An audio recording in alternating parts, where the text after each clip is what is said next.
Busigon. Yan ang festival na pinagdiriwang sa bayan ng Labo every first week of September. Nagmula ang Busigon sa pinagsamang salita na busig, meaning tubig, at on, meaning marami. Busigon, maraming tubig. Kaya sa pagdiriwang ng 23rd Busigon Festival, pinakita sa loob ng 8 araw ang yaman sa kultura at tradisyon ng mga Labueño. At bago formal na simula ng festival, ay nagkaroon muna ng color fun run. Kinalahukan ito ng iba't ibang sektor, may ilang kabataan, at opisyales ng gobyerno. Ayan nga si Mayor, sumali pa sa Zumba na ginanap after ng color fun run.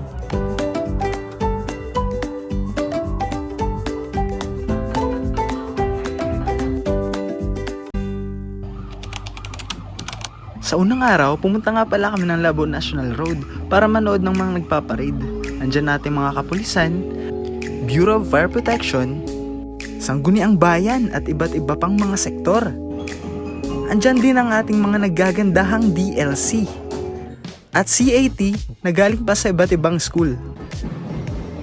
Katapos pumunta na nga kami sa Labo Complex para dito manood at makilahok sa Fiesta Sanayon.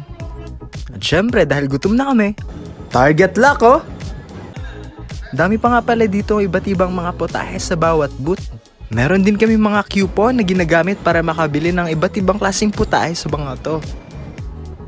After namin kumain, pumunta muna kami dito sa Labo Park para tingnan ang Agritourism Trade Fair. Week-long nga pala to, kagaya ng Beer Plaza tuwing gabi. At habang nagre-relax kami, nanood muna kami ng Busigon Got Talent, kung saan pinamalas ng mga kalahok ang kanila't iba't ibang talento. Dapat sumali nga pala ako, may talent din ako Hehe. Day 2 ng ating festival, nagabang kami ng mga siklista na sumali sa X-Racing. Congratulations na nga rin pala sa mga nanalo. After nun, pumunta naman kami sa Dre's Dart Bar para masaksihan ng mga kalahok na sumali sa kompetisyon.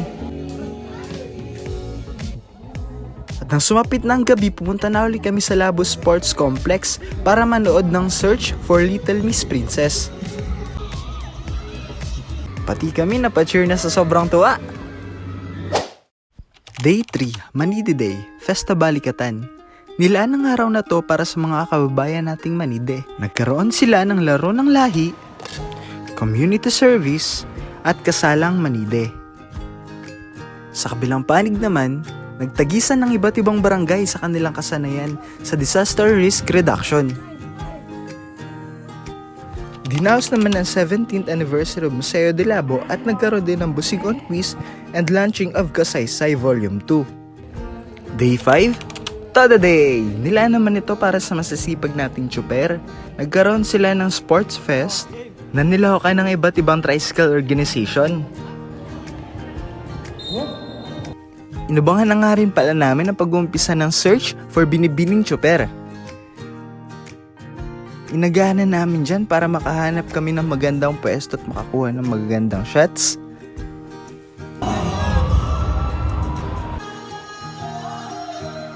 Ang gagaling nga pala nila dito, muntik na magsabay-sabay. Lahat ng kalahok ay nabigyan ng iba't ibang regalo. At nabigyan din na pagkilala ang mga outstanding tricycle drivers at mga toda. River Games sa Day 6. Nilahukan ito ng 7 kalahok na galing sa iba't ibang distrito. Nagkarerahan nga pala sila dyan gamit kamay lang. Sinabayan na rin ito ng Amazing Race at tagisan sa pagluluto ng iba't ibang klaseng putahe ng gata.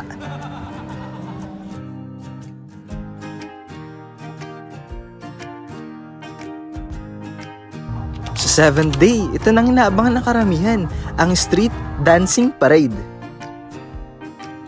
After 3 years, ngayon na lang ulit nagkaroon ng street dancing dahil sa pandemic restriction. Pinakita ng 7 contingents ang kanilang unique choreography at style upang may pakita ang totoong meaning ng festival. At Pagkatapos ng street parade ay pinakita naman nila ang kanilang exhibition performance dito sa Labo Complex.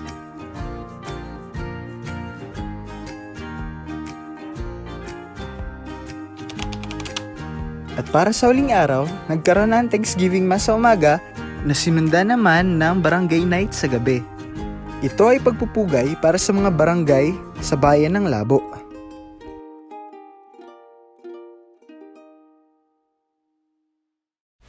At sa pagtatapos ng selebrasyong ito, marami kaming natutunan, nakilala, at higit sa lahat, mas naunawaan namin na ang tunay na diwa ng Busig-on Festival ay pagkakaisa, pagtutulungan, at pagmamahal sa kapwa. Kami ang Team Miko Lokoy, signing off.